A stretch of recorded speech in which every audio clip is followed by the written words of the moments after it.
I had been out joyfully Christmas shopping when I got the call that my mom had passed away. My final gift to her that Christmas was her casket. I was 35 and she 52. Immediately following her death, I was dealt a series of hardships that some say they probably would not have recovered from. So how did I make it through? I did what Dr. Shaniqua Jones is doing. I clung to my faith and God's amazing grace, and He showed up big time. I'm Claudia Parker, and 5 Minutes of Faith is starting right now. Hello everyone, my name is Dr. Shaniqua Jones. I am a speaker, author. I'm also a restorative justice practitioner, and I'm here with you today on 5 Minutes of Faith with Claudia Parker. As transparent as I am, this is a moment where I have an opportunity to really be candid in terms of the conversation around healing from grief. And it's not something that I'm actually healing from, it's something that I'm working through. And I'm appreciative that God has allowed me to live 42 great years to experience some of the highest highs, some of the lowest lows, but know that He is always and will always, always, always be real and evident in my life. Recently, I lost my mother. She passed on September 2nd. And then 26 days later, my husband, my best friend, my security guard, my accountability coach, all those great things, suffered a massive heart attack and was deemed brain dead. I've been with my husband 16 years, married 10, and we have 10 children between the two of us. My alarm went off at 6:30 that morning because I have Wednesday morning prayer with about 60 women. He's like, just rest for the day, and I'm glad I did. Because around 10 a.m., I was laying on his chest and he was like, and I just started shaking him like, DJ.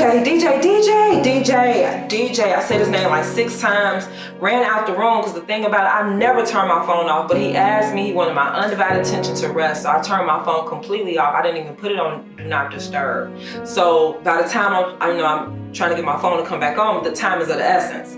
So I run across the hallway to our oldest daughter on my side, and say, call 911. Daddy is not breathing. We get to the hospital, they immediately take us to this compassion room, and they said it looked like he had a massive heart attack. I said, he's 47. It feel like my life is in a turnstile. Like I'm at the train, and I'm trying to get on the next train, and I get off that train and get on the next train, and it's like I'm just steady. Like it's one hit after another, and I can't think. So the doctor said, Miss Jones, I don't know if you all ever had the conversation about power of attorney or what his wishes would be, because he is brain dead. He has been without oxygen for 35 minutes. And I hate that I'm saying it like this, but I just need you to know the severity of this. And there's really no other option here. And I said, but I've known him 16 years. He's been my whole life for 16 years. DJ, if you can hear my voice, do something. And his arm went out the bed. I understand you went to school, and I understand you are all about science. I'm not gonna take that away from you.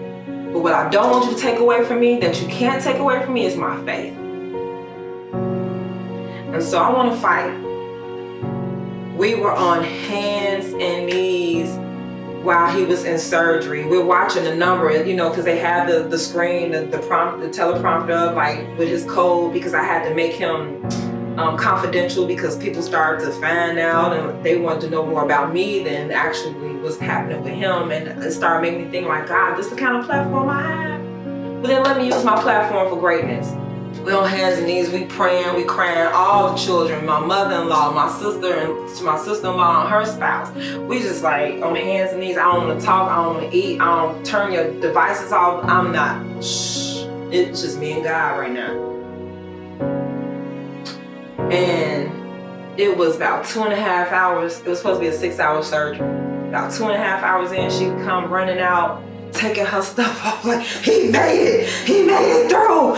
Like, she was like, oh God. I'm like, oh, we shaking. And mind you, this is a woman that does not look like she want to be touched, let alone hugged. I said, can I hug you? She said, can I hug you?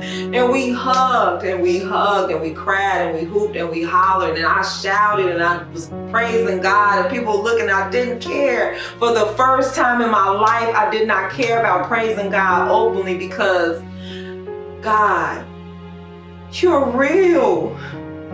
This is not somebody I read about. This is not somebody I watched happen for somebody else. This is my own experience. It's my own experience. And I'm so thankful. Say Dr. Jones.